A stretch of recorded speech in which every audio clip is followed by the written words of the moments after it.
Welcome করছি নাটকবাজের আরো একটা স্পেশাল ভিডিও। থাম্বনেল দেখে বুঝতে পারছেন আজকে আমরা কথা বলবো মিরাজ খান এবং যারা জয় অভিনীত নাটক কাজের ছেলে। কাজের ছেলে এই নাটকটা এরই মধ্যে বিভিন্ন নাটকের গ্রুপগুলোতে আলোচনা হচ্ছে যে এই নাটকের দ্বিতীয় পার্টটা কবে আসবে।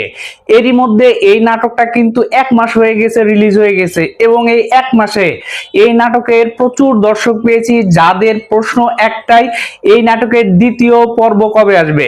কেননা আপনারা যারা নাটকটা দেখেছেন, আপনারা দেখেছেন শেষ মুহূর্তে গিয়ে কিন্তু ওখানে বলা হয়েছে যে দ্বিতীয় পার্ট আনবে এই নাটকটা প্রাঙ্কিং টিম। তো প্রাঙ্কিং টিমের নাটকগুলো যারা দেখে থাকেন তারা জানেন এই টাইপের নাটকগুলোর দ্বিতীয় পর্ব কিন্তু প্রাঙ্কিং টিম নিয়ে আসে। সো হতাশ হওয়ার কিছু নেই, এই নাটকটির দ্বিতীয় পর্ব অবশ্যই আসবে। এখন কথা হচ্ছে এই নাটকের দ্বিতীয় পর্বটা কবে আসবে। তার আগে আপনাদের কাছে একটি রিকোয়েস্ট করি, যারা আমাদের নাটকগুলো রেগুলার দেখে থাকেন এবং বাংলা নাটক ভালোবাসেন তারা অবশ্যই আমাদের নাটকবাজ চ্যানেলকে সাবস্ক্রাইব করবেন এবং পাশে থাকা বেল আইকনটি বাজিয়ে দিবেন। কেননা আপনি যখন বেল আইকনটি বাজিয়ে দিবেন আপনার নোটিফিকেশন অন থাকবে, যখনই কাজের ছেলে এই নাটকটির দ্বিতীয় পর্ব রিলিজ হবে আপনি কিন্তু সাথে সাথে নোটিফিকেশন পেয়ে যাবেন এবং সবার আগে দেখে নিতে পারবেন। এখন কথা হচ্ছে কাজের ছেলে এই নাটকের প্রথম পার্টটা কেমন হয়েছে।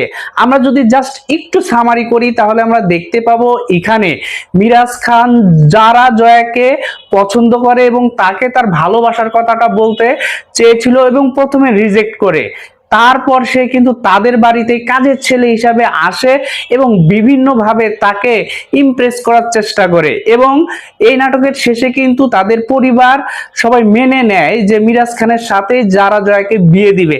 কিন্তু এখানে বাজে বিপত্তি, কেননা যারা জয়ার ভাই আরেকজনকে কথা দিয়েছিল যে তার সাথে তার বোনকে বিয়ে দিবে, কিন্তু যেহেতু এখানে মিরাজ খানের সাথে বিয়ে ঠিক হয়ে যাচ্ছে সেক্ষেত্রে সেও কিন্তু তাদের উপরে অনেক চড়াও হয় এবং সে অনেক পাওয়ারফুল মানুষ।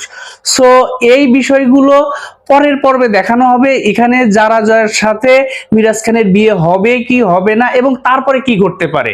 সো এই বিষয়টাই প্রাঙ্কিং টিম পরের পর্বে নিয়ে আসবে। সো পরের পর্বটা অনেক বেশি ইন্টারেস্টিং হবে, অনেক বেশি মাসালাদার হবে এবং আমরা অনেক বেশি এনজয় করতে পারবো।